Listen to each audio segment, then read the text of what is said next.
Hundreds of thriving businesses in Tulsa's Black Wall Street district were destroyed 99 years ago during the race massacre. Records show Madam C.J. Walker's beauty parlor was among them.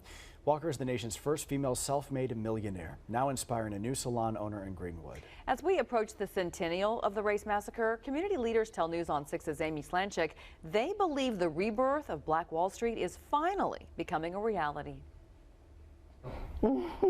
The words Black Wall Street are proudly displayed inside the lock shop, which just opened 6 weeks ago. Gina Woods owns the salon. It represents so much. It's like self-love is the biggest thing. She's a loctician, helping Black men and women embrace their natural hair. There's nothing wrong with you being who God made you to be.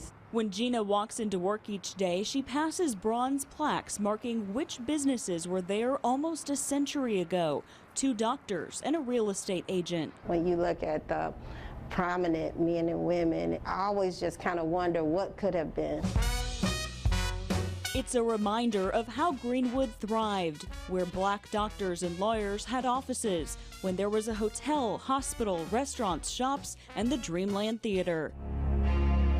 Before the Tulsa Race Massacre in 1921, when white mobs left 35 city blocks in ruin, decimating hundreds of businesses.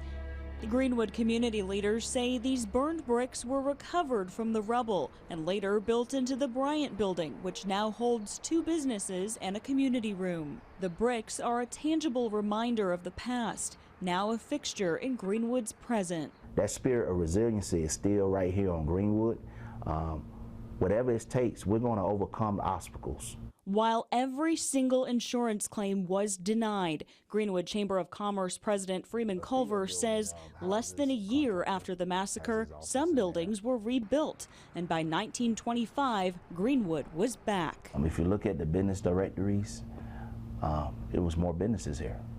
They actually rebuilt Black Wall Street bigger than it was before 1921. Culver says that momentum carried on even through the Great Depression. The 40s showed continued promise.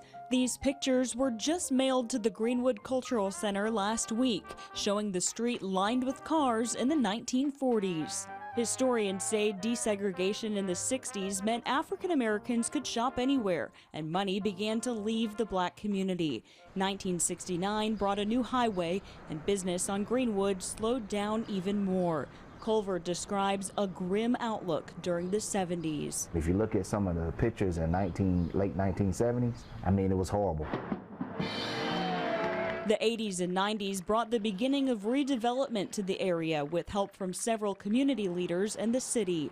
But Culver says business growth came to a standstill in the early 2000s. 99 years after the race massacre, and we're starting to see new Black-owned businesses opening up in the Greenwood district. Culver says about 10 have opened in the past year. We just got started. Now, the lock shop pays homage to Madam C.J. Walker. For Gina, working on historic Black Wall Street means inspiring the next generation by showing them what's possible. Our ancestors have left an awesome legacy, you know, and it's kind of like it's time for us to take the torch, but pass it on. In Tulsa, Amy Slanchik, Oklahoma's Own, News on 6.